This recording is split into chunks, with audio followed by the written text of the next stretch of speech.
प्रधानमंत्री जी को धन्यवाद देते हैं जब उन्होंने कहा सबका साथ सबका विकास। तो सबका विकास में बिहार हमेशा पीछे रहा, लेबर कॉलोनी बन गया था बिहार। देश में अकेला स्टेट बिहार है जिसने जातीय जनगणना कराया। जातीय ये बात ठीक नहीं इस प्रकार से बोलना। और प्लीज सिट डाउन। माननीय उपसभापति महोदय, मैं धन्यवाद देता हूं कि राष्ट्रपति के अभिभाषण पर मुझे अपने पार्टी के तरफ से बात रखने का आपने मौका दिया है। और प्रधानमंत्री जी को धन्यवाद देते हैं जब उन्होंने कहा सबका साथ सबका विकास। तो सबका विकास में बिहार हमेशा पीछे रहा, लेबर कॉलोनी बन गया था बिहार। और वहां कोई 15-20 साल में जो थोड़ा बहुत डेवलपमेंट नीतीश कुमार जी ने किया तो एक बेस बनाया। और हम धन्यवाद इसलिए देते हैं कि पहली बार बिहार को लेकर के, जिसको पूर्वोदय बोलते हैं, जो पूर्वी राज्य है, भारत सरकार ने, आदरणीय प्रधानमंत्री जी ने पहली बार बिहार के कंसर्न के इशू को एड्रेस करने का पिछले बार भी बजट में और इस बार भी कोशिश किया। मैं देश में अकेला स्टेट बिहार है जिसने जातीय जनगणना कराया। जातीय जनगणना साइंटिफिक तरीके से करा के नीतीश कुमार जी ने पब्लिक डोमेन में आज जातीय जनगणना है, उस पर जो अफर्मेटिव एक्शन है उसका भी प्लान किया। और जो नेता है वो बिहार जाकर बोले, हमारे नहीं है साथी आरजेडी के, बिहार जाकर बोले कि ये फेक जनगणना किया हुआ है, फेक जनगणना किया हुआ है।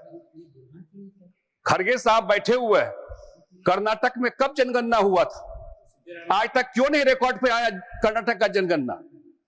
कर्नाटक में जातीय जनगणना में पैसा खर्च करके आज भी वो जनगणना रिकॉर्ड पे नहीं आया है। बिहार अकेला प्रदेश है और नीतीश कुमार अकेले नेता है जो जातीय जनगणना कराया भी और पब्लिक डोमेन वो जातीय जनगणना दिया भी उस चीज को। और हम लोग तो इंडिया गठबंधन में थे, अभी आम आदमी पार्टी के नेता बोल रहे थे, पता नहीं अब इंडिया गठबंधन ये लोग बोलते भी क्यों है? जिस तरह से एक दूसरे को गाली दे रहे हैं, लड़ रहे हैं। नीतीश कुमार जी तो पहचान लिए उस समय कि ये लोग तो किसी का नहीं है, ये तो अपने परिवार का है, परिवार से बाहर कहीं जा नहीं सकता है। इसीलिए जब वो देख लिए तब वो डिसीजन उसी समय लिए कि भाई इस गठबंधन में कुछ होने वाला नहीं है, इस गठबंधन का बैठे बैठे नहीं बोले, कुछ होने वाला नहीं है। आप बैठे बैठे नहीं बोले। और जब नहीं बोलेंगे, जब नहीं बोलेंगे, प्लीज जातीय ये बात ठीक नहीं इस प्रकार से बोलना। और प्लीज सिट डाउन। आप बैठिए। उपसभापति महोदय, नीतीश कुमार जी तो इंडिया गठबंधन के बेंगलोर में भी, मुंबई में भी मीटिंग में कहे कि एजेंडा में डालिए जातीय जनगणना, लेकिन कांग्रेस वाले नहीं माने। आज जो घूम घूम कर बोल रहे हैं, नहीं माने कि इसको हम लोगों के एजेंडा में डालना। और अकेला स्टेट है जो ये काम किया, वो आपके जानकारी में देना था।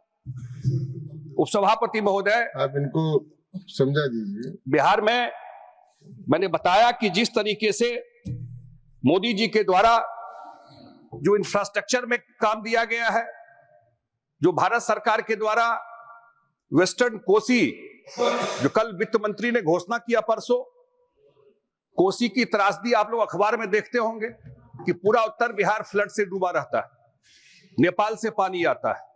और अब वेस्टर्न कोसी के लिए भारत सरकार ने इस बार के बजट में सैंक्शन कर दिया कि उस पूरे एरिया में सिंचाई की व्यवस्था वहां पर की जाएगी। तो आने वाले टाइम में मुझे लगता है कि ये उत्तर बिहार जो है, जो 2/3 बिहार का हिस्सा है, उसको निश्चित रूप से बाढ़ से निदान, इंफ्रास्ट्रक्चर की व्यवस्था, कहीं न कहीं फ्रेट इक्वलाइजेशन, जब हम लोग झारखंड और बिहार एक था तो फ्रेट इक्वलाइजेशन कर दिया गया। उस समय कांग्रेस की सरकार थी, सारा मिनरल्स जाता था झारखंड से, लेकिन उसका कोई बेनिफिट बिहार झारखंड को नहीं मिलता था। इसलिए बिहार में कभी कोई इंडस्ट्री नहीं आया।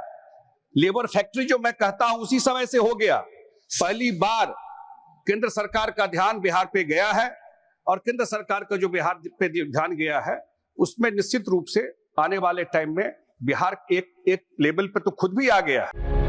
प्रभात खबर .com, विश्वास वही, रफ्तार नहीं।